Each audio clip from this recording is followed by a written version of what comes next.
Olá pessoal, sejam todos bem-vindos a mais uma aula de Química sobre conteúdo tabela periódica. E na aula de hoje nós iremos estudar as propriedades aperiódicas e periódicas. Dentre as propriedades periódicas, iremos estudar o raio atômico, potencial de ionização, eletroafinidade, também conhecida como afinidade eletrônica, eletronegatividade, eletropositividade, densidade absoluta, ponto de fusão de ebulição e volume atômico. Quer saber mais sobre essas propriedades? Então, chegue junto!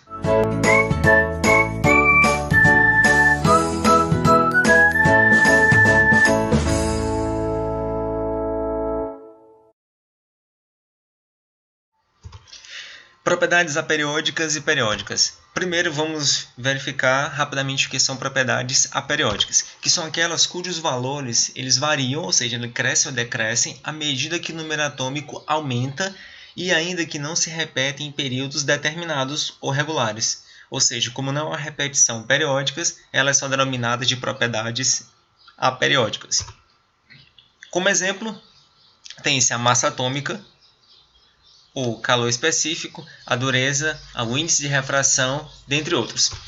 Para verificarmos de fato essa análise aperiódica, observe o gráfico abaixo, na qual tem-se o número de massa em função do número atômico. O que a gente pode observar?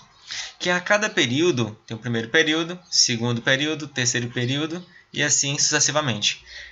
Que a cada período, conforme o número atômico aumenta, o número de massa também aumenta e não se repete em cada período. Então, significa dizer que a massa atômica ou o número de massa é uma propriedade aperiódica. Então, o que são propriedades periódicas?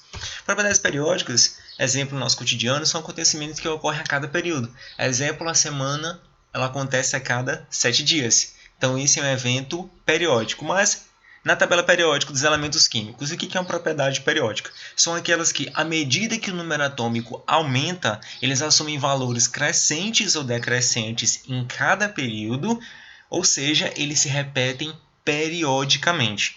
Observe os exemplos. Raio atômico, potencial de ionização, eletroafinidade ou afinidade eletrônica, eletronegatividade, eletropositividade, densidade absoluta, pontos de fusão e ebulição e volume atômico, que são esses que iremos estudar. Vamos verificar deste gráfico para termos uma melhor noção sobre essas propriedades periódicas. Veja, no eixo Y tem-se o número de elétrons na última camada eletrônica ou camada de valência, como já estudamos isso na aula anterior, em função do número atômico. O que a gente pode observar? Que o número atômico vai de 1 a 20, então isso se refere aos primeiros 20 elementos da tabela periódica, e que aqui se refere aos períodos. Número de elétrons no primeiro período, aumentando, depois voltou. No segundo período vai aumentando também o número de elétrons de acordo com o número atômico. Depois, no terceiro período, vai aumentando também. No quarto período, também vai aumentando. Então, assim sucessivamente. Como essas propriedades elas vão se repetindo a cada período de uma forma crescente e decrescente, então elas são classificadas como propriedades periódicas. Vejamos o primeiro, raio atômico. O que é um raio atômico? O raio atômico ele se refere ao tamanho relativo do átomo, ou seja, a metade da distância internuclear de dois átomos idênticos. E por que é o tamanho relativo? Porque não é possível se determinar o raio atômico de um único átomo. Essa determinação ela é feita quando os dois átomos idênticos eles estão realizando a ligação química. E veja, a distância entre esses dois núcleos é representado por D e o raio atômico é a metade dessa distância. Ou seja, o raio atômico é igual à distância internuclear dividido por 2. Além disso, outro fator que dificulta a determinação de um raio de um único átomo é que não se tem uma delimitação da nuvem eletrônica. Lembrando que o modelo atômico atual é o modelo da nuvem eletrônica. Então, como não se tem uma dimensão exata dessa nuvem eletrônica, não é possível determinar com clareza o raio de um único átomo. Então, é determinado quando se tem dois átomos idênticos realizando uma ligação química. Então, veja, quando a gente observa os valores do raio atômico em picômetros e em função do número atômico, a gente pode observar que a cada período vai ocorrendo uma variação. Note que no segundo período vai decrescendo o raio atômico do lítio até o flúor. Depois no terceiro período vai do sódio até o cloro diminuindo. Depois do quarto período vai do potássio até o bromo, tendendo à diminuição, e assim sucessivamente até no sétimo período. Então vai se repetindo esse decréscimo do número de raio atômico no tamanho do raio atômico, portanto é uma propriedade periódica. Podemos observar com mais clareza nesta imagem, na qual tem-se no segundo período em diante. A gente observa que o raio atômico ele vai aumentando da direita para a esquerda. No segundo período, aumenta do flúor no sentido do lítio. No terceiro período, também vai aumentando, vai do cloro até o átomo de sódio. E assim acontece essa tendência nos demais períodos. Então, a gente conclui que nos períodos o raio atômico aumenta da direita para a esquerda. E nas famílias?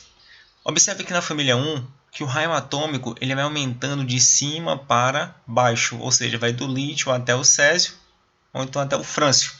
Na família 2, vai aumentando do berílio, magnésio, cálcio, estrôncio até o bário.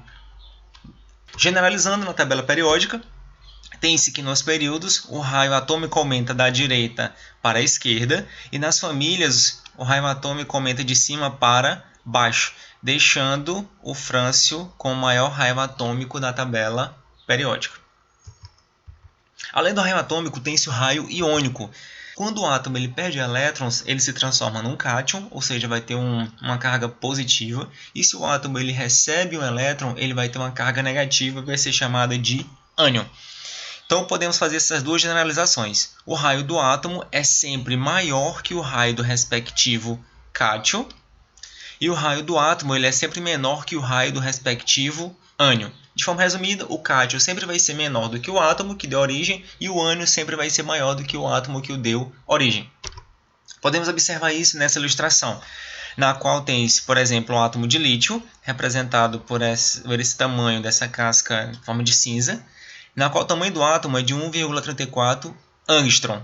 Quando o átomo de lítio perde um elétron, observe que o raio dele aumenta consideravelmente, vai para 1,68 angstrom, representado por esse tamanho dessa metade da esfera rosa.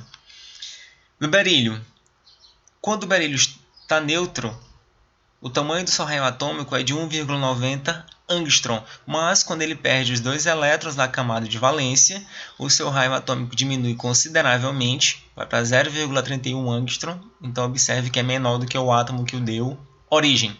Por outro lado, exemplo do oxigênio, que são ametais, tem tendência a receber elétrons. Quando ele ganha 2 elétrons, ele se transforma no ânion O2-, e note que o tamanho do raio aumenta de 0,73 do estado neutro para 1,40 quando ele se transforma no ânion. E o flúor, no estado neutro, ele tem um raio atômico 0,71 e ao receber um elétron para se tornar o íon fluoreto, o raio aumenta para 1,33. Então, o raio do cátion sempre vai ser menor do que o raio do átomo que o deu origem e o raio do ânion sempre vai ser maior do que o do átomo que o deu origem. E quantas espécies isoeletrônicas, que são aquelas espécies que apresentam a mesma quantidade de elétrons? Bem, numa série de íons eletrônicos, terá maior raio o íon que tiver o menor número atômico. Para ficar mais claro esse entendimento, vamos observar essa ilustração abaixo, na qual tem-se o cátion de alumínio, o cátion de magnésio, o cátion de sódio, o ânion fluoreto, o ânion de oxigênio, o ânion de nitrogênio e ainda um átomo neutro que é o neônio, que é um gás nobre. Todos eles apresentam 10 elétrons, então eles são espécies isoeletrônicas. O nitrogênio ele apresenta o menor número atômico, então ele vai ter o maior raio iônico. Observe ainda que o alumínio ele apresenta o maior número atômico, portanto vai ter o menor raio iônico. Potencial de ionização. A potencial de ionização é a energia necessária para retirar um elétron de um átomo ou íon isolado, ou seja, vai estar na fase gasosa. Então veja o esquema. Tem-se o átomo na fase gasosa, ele recebe uma certa quantidade de energia para perder ou ser retirado um elétron e se transformar em um cátion. Então essa quantidade de energia que foi necessária para arrancar este elétron é chamado de potencial de ionização, ou então energia de ionização. Exemplo, tem-se para o átomo de alumínio. Sabemos que o alumínio ele tem 3 elétrons na camada de valência. O número atômico dele é 13. Então, distribuição eletrônica 1s2, 2s2, 2p6, 3s2, 3p1. Então, o alumínio tem 3 elétrons na camada de valência. Como ele é um metal, ele tem tendência a perder esses 3 elétrons, para que, com a nova configuração eletrônica, que vai ser esta, após perder os 3 elétrons, se assemelha com o de um gás nobre. Então, veja, para se retirar o primeiro elétron do átomo de alumínio, são necessários 577,4 kJ por mol de energia. Depois que já está o cátion Al1+, para se retirar o segundo elétron, serão necessários 1816,6 kJ por mol de elétrons. Depois que já está o cátion Al2+, para se retirar o terceiro elétron, serão necessários 2.744,6 kJ de energia. Então, observe aqui, ele já perdeu esses 3 elétrons da camada de valência. Agora, a sua nova configuração está com a camada de valência 2s2, 2p6, com 8 elétrons. Para se retirar o quarto elétron do alumínio, ou seja, já está o cátion Al3+, serão necessários 11.575 kJ de energia para que ele se transforme no cátion Al4+. Então a gente pode observar que essa quantidade de energia para retirar um quarto elétron é muito superior à terceira energia de ionização. Então isso significa dizer que não é viável se retirar esse quarto elétron do átomo de alumínio. Essa primeira energia para se retirar o primeiro elétron é chamada de primeira energia de ionização, ou primeiro potencial de ionização. Essa segunda energia é chamada de segunda energia de ionização, ou então segundo potencial de ionização. E essa terceira energia para se retirar o terceiro elétron é chamada de terceira energia de ionização, ou terceiro potencial de ionização. Então, podemos observar que a primeira energia de ionização ela vai ser sempre menor do que a segunda, menor do que a terceira, que é muito menor do que a quarta energia de ionização. Na tabela periódica, generalizamos da seguinte forma, que nos períodos o potencial de ionização aumenta da esquerda para a direita e que nas famílias o potencial de ionização aumenta de baixo para cima. Eletroafinidade ou afinidade eletrônica se refere-se à energia liberada ou absorvida quando o átomo ele recebe um elétron na fase gasosa. E nessa definição não inclui os gases nobres, porque eles não têm tendência a receber elétrons. Por isso que eles são chamados de gases nobres, já são estáveis em condições ambientes. De esquema geral, tem-se um átomo na fase gasosa, que ao receber um elétron, se transforma em um ânion na fase gasosa e libera uma certa quantidade de energia. Então, essa quantidade de energia que foi liberada é chamada de eletroafinidade ou afinidade eletrônica. Vejamos de maneira resumida que na tabela periódica, nos períodos, a eletroafinidade e a afinidade eletrônica aumenta da esquerda para a direita, e nas famílias aumenta de baixo para cima.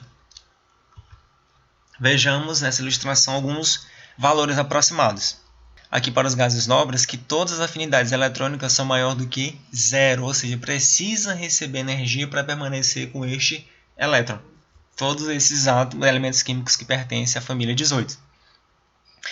Note ainda que a tendência da afinidade eletrônica é crescer no período da esquerda para a direita. Observe que o valor tem a tendência de ir aumentando no segundo período, no terceiro período, no quarto período e assim sucessivamente.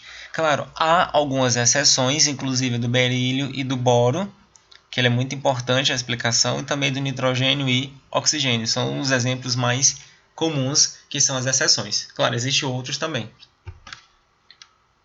Na família, a gente observa que a tendência é aumentar de baixo para cima, menos 47, menos 48, menos 53, menos 60.